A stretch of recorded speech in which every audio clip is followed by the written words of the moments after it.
أعوذ بالله السميع العليم من الشيطان الرجيم بسم الله الرحمن الرحيم والعاديات ضبحا فالموريات قدحا فالمغيرات صبحا فأثرن به نقعا فوسطن به جمعا إن الإنسان لربه لكنود وإنه على ذلك لشهيد وإنه لحب الخير لشديد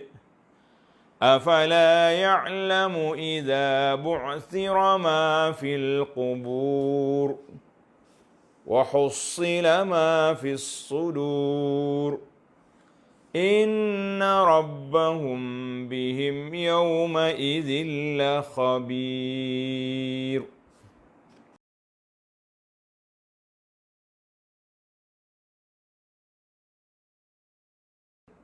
Masya Allah. Baiklah, kita pergi pada ayat 8. Wa innahu lihubbil khairi lasyadid. Dan sesungguhnya ia manusia itu melampaui, sangat melampau. Sayangkan khair. Khair di sini dengan mana al-mal. Sayangkan harta benda secara tamak halabah. Sifat manusia. Kebanyakan ulama tafsir kata al-khair dengan mana al-mal. Kalau kata yuhibbun al-khair, sayangkan benda kebajikan, bagus. Tapi dia ni sayang ke harta kita. Harta dia sayang. Sungguh-sungguh. Syadid. Sangat tamak. Sangat. Orang panggil halaba dengan harta dia. Dalam surah Al-Fajr, Allah kata, yuhibbunal mala hubban jamma. Sayang kepada harta tu pelik-pelik. Ini ada setengah pendakwah ni kata, kita nak tahu kita ni sayang tak ayah harta, kita pergi melawat orang sakit. Wayar penuh tubuh. Pakcik makan, tak mau. Semua tak mau lah kau. Saya nak bagi duit ni, boleh lagi suruh letak bawah bantal. Itu maknanya, minat lagi dia. Patut kata tak susah lah, pergi buh tabur masjid. Contohlah tu, dia orang nak bagi, kita ambil apa baliknya kan. Setengah ulama kata, la syadidun, la bakhilun, bisababi hubbil mal. Bakhil sangat-sangat. Kerana dia sayang pada harta, jadi bakhil dia. Jadi 3 kumpulan ni, kumpulan tengah, ayat 6, 7, 8 ni ayat manusia kufur nikmat. Walaupun begitu dalam hati dia tahu kesalahan dia, tapi tak mau mengaku. Dan mereka ini puncanya mari daripada mana? Lihubbil khairi, kerana sangat sayang kepada harta menjadi. Sebab tu dia kata hubbud, dalam kitab tasawuf kata hubbud dunya ra's kulli khati'atin. Cinta ke dunia itu menjadi punca segala kerusakan atas dunia ni, segala punca dunia. Yang kita duk tengok di alam hari ni, balah kuasa besar dunia. Sebab apa? Sebab berebut kawal kuasa. Dunia. Balah ahli-ahli politik dalam negara. Sebab apa? Nak ni. Kita tak nafikan adanya ikhlas berjuang kerana Allah Ta'ala. Tapi dunia tu begitulah. Dunia tu tak ada. Berkelainya puak-puak ahli-ahli bisnes, sama juga. Berkelahi dengan adik-beradik dengan sebab apa? Yuhibbunal mal, sebab harta pesaka tak bagi molek.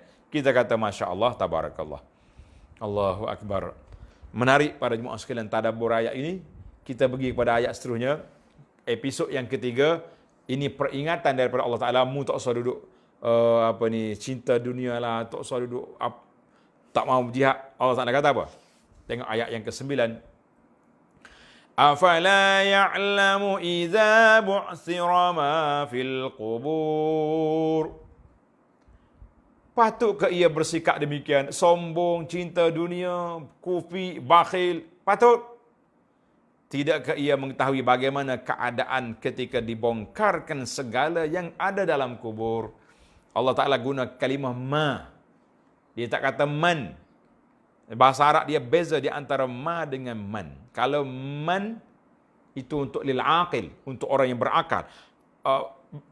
Apabila dibangkitkan manusia daripada kubur. Tapi Allah kata bu'thira ma fil kubur, dibangkitkan semua yang ada dalam kubur. Di alam kubur, tak kira lah dikebumikan tak kebumi, kan, dibangkitkan semula. Maka di sini termasuklah manusia, hatta hayawanat, dan juga hayawan akan bangkit di mahsyar dan mereka ada perbicaraan di hadapan Allah Azza wa Jalla. Lepas dia bercara apa jadi? Allah Ta'ala suruh dia jadi tanah semula. Itu sesatlah puak dia. Tapi kita ni manusia ni yang jadi masalahnya, tak jadi tanah dah. Minta nak jadi tanah pun saya kata tak ada dah. Habis dah. Episod tanah 2 kali. Daripada tanah kepada tanah. Daripada tanah pun yang kedua, tidak ada tanah lagi. Sama ada ilal jannati wa ilal nar, syurga ataupun neraka. Na'uzubillah. Baik. Kita pergi kepada ayat. Iza bu'thira, apabila dibangkitkan, berteraburan orang-orang yang keluar daripada kubur, apa jadi? Wa hussila ma fis sudur. Allahu akbar. Dan dikumpul serta didedahkan segala yang terpendam dalam dada. Hak mana tersembunyi atas dunia ni kita boleh sembunyi, kita ikhlas ke tak ikhlas. Riak ke tak riak. Apa saja yang kita sakit hati pada orang dalam hati kita tu, di akhirat esok Allah bongkar balik. La haula wala quwata. Nasallallahu salamah. Tengok dalam nota 1849, Allah Ta'ala sebutkan secara khusus perkara-perkara yang terpendam dalam dada dengan tidak menyebutkan amalan anggota. Sebab apa Tuhan kata, wa hussila ma fis sudur. Dia tak kata lagi apa yang kamu buat kaki, tangan, mata, telinga. Sebab apa? Ini rahsia. Kerana segala gerak-geri anggota zahir tidak berlaku melainkan dengan desakan dan kemauan hati yang terkandung dalam dada. Masya Allah.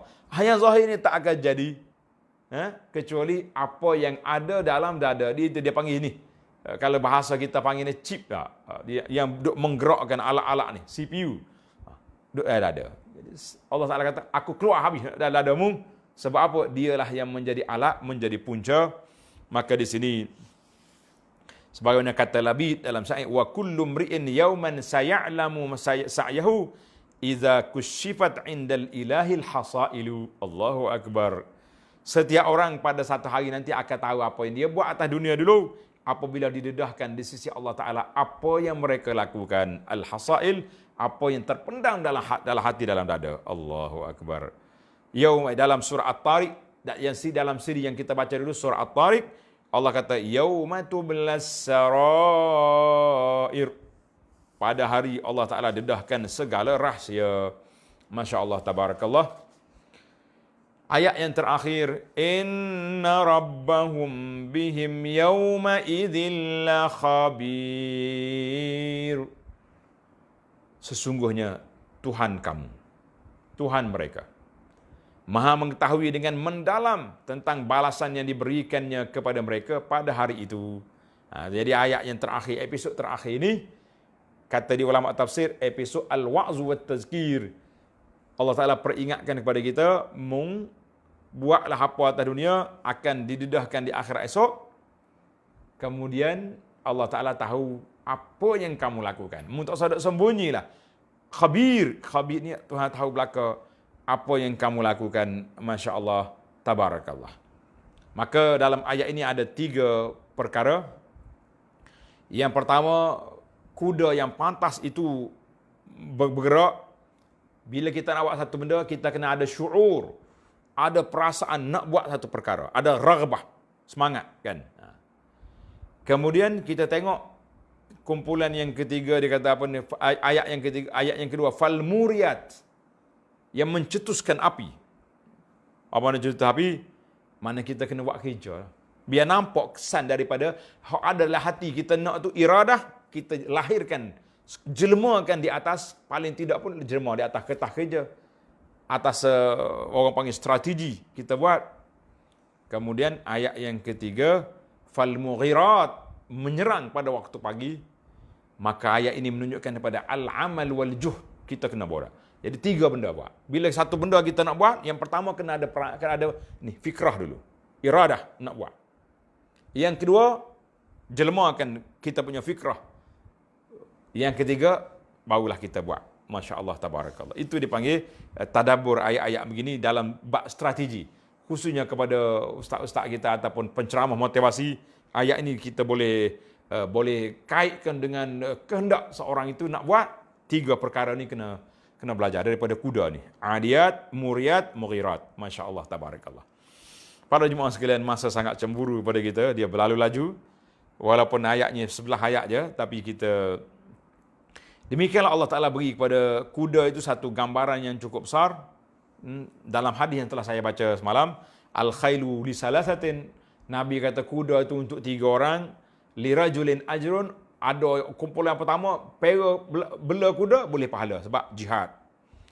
Yang kedua, warajulin sitr, ada orang yang menggunakan kuda itu untuk keperluan hidup dia, naik dia pergi sana sini. Wa ala rajulin wizrun, ada yang ketiga, orang ni boleh dosa dengan kuda. Sebab apa? Sombong, duk gosok kuda ya. Bukan waktu jihad, nak semaya pun tak sempat. Hadis ini dalam Bukhari dan Muslim. Maka para jemaah sekalian, itulah Allahu Akbar, kita belajar dari sudut motivasinya panjang sekali ayat-ayat ini. Masya Allah, tabarakallah. Maka kesimpulan daripada perbincangan kita, Allah Ta'ala sebut beberapa perkara. Yang pertama sekali, manusia ni kanud. Ada manusia yang kufur, ingkar. Yang kedua, tadi kita cerita kuda. Ini manusia. Kanud, juhud, ingkar. Lepas pada maqam juhud, maqam syahid, i'tiraf. Sebenarnya dalam jiwa dia tahu benda benar. Yang ketiga, dia tertutup kebenaran tadi dengan sebab hub al-khair, hubbul mal. Dengan sebab sayang kepada harta benda. Jadi kita kena tahulah macam mana kita nak mengatasi 3 perkara ini. Jadi kita kena buat, yang pertama sekali kita kena letak bahawa kita bersifat dengan sifat syukur, dan apa yang kita yakin, percaya, iktiraf yang ada dalam jiwa kita tu jelmakan kepada zahir. Dan yang ketiga, punca kerosakan ini mari daripada hubbul mal, hubbud dunya, cinta kepada dunia, maka kita ketepikan benda-benda itu. Jadi para jemaah sekalian, di akhir ayat ini Allah SWT sebut tentang Allah Ta'ala akan dedahkan segala rahsia. Itulah dia panggil motivasi, keimanan kita kepada Allah Azza wa Jalla. Sebab manusia ni ada dua sifat manusia yang buruk. Tanda tuan-tuan, 2 sifat manusia yang buruk. Salah satu sifatnya memang buruk daripada yang lain. Yang pertama, ghaflatuhu an uyubihi. Sifat buruk yang pertama, kita lalai daripada kelemahan kita sendiri. Kita rasa kita betul dah. Kalau setakat lemah ya, kita lalai kita saja, kita yang rusaknya. Tapi sifat buruk yang kedua, masyghul bil akharin, sibuk duduk attack orang lain. Ini masalah. Ini punca yang ada hari ini. Punca mari daripada mana? Qabihun minal insani yansa uyubah wa yazkuru aiban fi akhihi qad ikhtafa.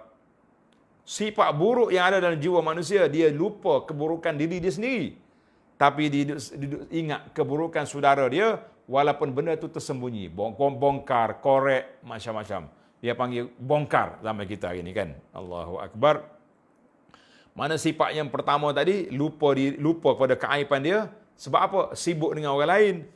Dan juga yang kedua, al-khaslah al-thaniyah. Sifat yang kedua yang buruk ni, kasratun naqdi lil akharin, sibuk duk mengkritik orang lain sampai kita tak tahu kita pun sebenarnya memang dalam kelemahan. Kata Nabi sallallahu alaihi wasallam, al-kibru batarul haqqi wa ghamtun nas. Orang sombong itu orang yang menolak kebenaran dan memandang remeh, lekeh orang lain. Orang lain tak betul belaka tu. Oh, saya ni hak betul. Ini masalah. Hadis itu dalam Muslim. Maka di antara hadis ini Allah Ta'ala uji banyak, dibalakan dengan sifat takabur. Semua kita, penuntut ilmu pun takabur, baru belajar sikit, nak cabar ulama besar, contohnya. Pendakwah macam itu juga, dah belajar sikit, bila orang tegur, dia buat salah, baca hadis tak betul, condemn balik, awak ngaji mana? Dah orang tegur, kajilah balik. Apa yang ditegur itu betul ke tidak? Saya ni tak boleh tarik balik dah, sebab follower saya di Facebook saja berapa? 1 juta lebih contohnya. Kan? Sekali saya live sampai 10,000 orang tengok. Macam mana saya nak tarik balik? Ini punca takabur nama dia. Dah salah lah. Bagi tahu kepada jemaah, minta maaf lah saudara. Saya dulu tak belajar hadis, ikut jumpa je hadis saya pakai ceramah belaka, maka itu kita kata kita bermasalah. Masya Allah, tabarakallah. Allahu Akbar. Dan semua kita akan diuji dengan sifat ini. Penuntut ilmunya, pendakwahnya, para orang panggil wa'iz. Wa'iz ni orang yang suka bercerita. Maka semuanya kata fayakunu kabirun fi ainamsi, kita rasa besar pada diri kita nampak orang lain kecil, itu jadi masalah. Allahu Akbar. Kata di Ali Syair, tawadha takun kan najmi la hali nazirin ala safahatil ma'i wa huwa rafi. Bersifat tawadhalah kamu seperti bintang yang kita nampak dalam air, kan pantulan cahaya bintang nampak dalam air, tapi sebenarnya dia tinggi. Wala takun kaddukhani ya'lu muhalliqan ala tabaqatil jawi wa wawadi. Mu jangan macam seperti asak duk atas tu. Oh, berasa tinggi naik, tapi dia tak ada harga apa. Lepas asak hilang begitu ya. Itulah, biarlah kita jadi seperti bintang, walaupun nampak dalam air, tapi sebenarnya dia di atas. Allahu Akbar. Inilah yang kita takut hari ini para jemaah sekalian. Sifat takabur yang tertanam, yang terpasak dalam diri, yang menyebabkan kita menolak kebenaran walaupun orang tu bawa Quran dengan hadis Nabi SAW. Kita hidup perli nganyi ke orang. Wallahu alam. Mudah-mudahan Allah Ta'ala selamatkan kita lebih-lebih lagi di bulan yang diberkati ini. InsyaAllah kita akan sambung perbincangan seterusnya dalam surah Al-Qari'ah. Surah Al-Qari'ah. Subhanakallahumma bihamdika. Asyhadu an la ilaha illa anta astaghfiruka wa atubu ilaih. Wa sallallahu ala nabiyyina Muhammadin wa ala alihi wa sahbihi ajma'in. Walhamdulillahi rabbil alamin.